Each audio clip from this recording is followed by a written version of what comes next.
Automatic గా reading skill అనేది ఖచ్చితంగా వస్తుంది. సో మన హైయర్ ఎడ్యుకేషన్స్ కి ఎక్కడికి వెళ్ళినా కానీ హిందీలో మాట్లాడడానికి మంచిగా కరెక్ట్ గా ఉంటుంది. అంతేకాకుండా వాళ్ళు మాట్లాడింది కూడా మనకి అర్థమవుతుంది అనమాట.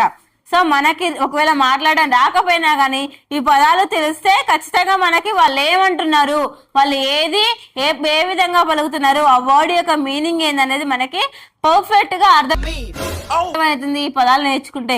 నిన్న నేర్చుకున్నామా కొన్ని, అవి ఇవి ఖచ్చితంగా నేను రోజు చెప్పే పదాలు ఖచ్చితంగా మీరైతే నేర్చుకున్నట్టయితే ఖచ్చితంగా మీకు హిందీలో భయపడాల్సిన అవసరమే లేదు. యాజ్ ఈజీగా ఎలా అయితే నేను చెప్తున్నానో అలా మీరు నేర్చుకుంటే ఖచ్చితంగా మీకు ఎగ్జామ్స్ లో కానీ లేకపోతే ఎక్కడికైనా వెళ్ళినా కానీ జాబ్ పర్పస్ లో కానీ లేకపోతే వేరే ఏ హైయర్ ఎడ్యుకేషన్ పర్పస్ లో కానీ వేరే ఎక్కడికి వెళ్ళినా కానీ మనము ఈజీగా కన్వర్సేషన్ అనేది చేయొచ్చు. వన్ అండ్ ఓన్లీ హిందీ వల్ల. ఓకేనా, హిందీ వల్ల. ఎందుకు హిందీ ఒక్కటి రావాలా మేడం మిగతా వద్దా అంటే హిందీ రావాలి, ఇంగ్లీష్ రావాలి. తెలుగు అనేది మన మదర్ టంగ్ కాబట్టి ఓన్లీ మన ఇండియా వరకే పరిమితం ఉంటుంది. మిగతా ఇతర దేశాల్లో తెలుగు అనేది తక్కువ కాబట్టి Hindi English main important languages కాబట్టి ఖచ్చితంగా స్పీకింగ్ ఉండాలి, రైటింగ్ ఉండాలి. ఓకేనా, ఇవి వస్తే ఆల్మోస్ట్ అన్ని వచ్చేసినట్టే, మనం ఎక్కడికి వెళ్ళినా కానీ సర్వైవ్ కావచ్చు. ఓకేనా, నెక్స్ట్ తుమ్ సును. ఫస్ట్ మళ్ళీ ఒకసారి డిస్కస్ చేద్దాం. తుమ్ సును అంటే ఏంటిది? నువ్వు విను. తుమ్ సునో మీరు వినండి. ఆప్ సునియే దయచేసి మీరు వినండి. తు బోల్ మాట్లాడు. తుమ్ బోల్. తు బోల్ అంటే నువ్వు మాట్లాడు. తుమ్ బోలో మీరు మాట్లాడండి. ఆప్ బోలియే దయచేసి మీరు మాట్లాడండి. కహ్ కహ్ అంటే చెప్పు.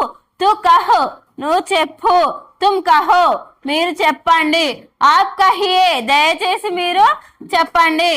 తు పూచ్ అడుగు నువ్వు అడుగు. తుమ్ పూచో మీరు అడగండి. ఆప్ పూచియే దయచేసి మీరు అడగండి. తు ధే నువ్వు ఇవ్వు.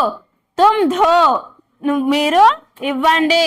ఆప్ దీజియే దయచేసి మీరు ఇవ్వండి. ఇలాంటి చిన్న చిన్న పదాలు ఒకేసారి నేర్చుకోలేదు కాబట్టి రోజుకు ఒక 10-20 నేర్చుకున్నట్టయితే ఈజీగా ఒక 30 days లోనే మనము స్పోకెన్ హిందీ అనేది పర్ఫెక్ట్ గా నేర్చుకోవచ్చు అనమాట. ఓకేనా, ఫస్ట్ చిన్న చిన్న పదాలు నేర్చుకుంటేనే మనకి పెద్ద అనేది వస్తుంది కాబట్టి రోజు కొన్ని చిన్న చిన్న పదాలు నేర్చుకుందాం. సో ఈ రోజుకి ఈ క్లాస్ చాలు. నెక్స్ట్ వేరే క్లాస్ లో ఇంకా కొన్ని పదాలు నేర్చుకుందాం. ఓకేనా, అండర్స్టాండ్ ఆల్ ఆఫ్ యూ? సమझिए? Okay, very good.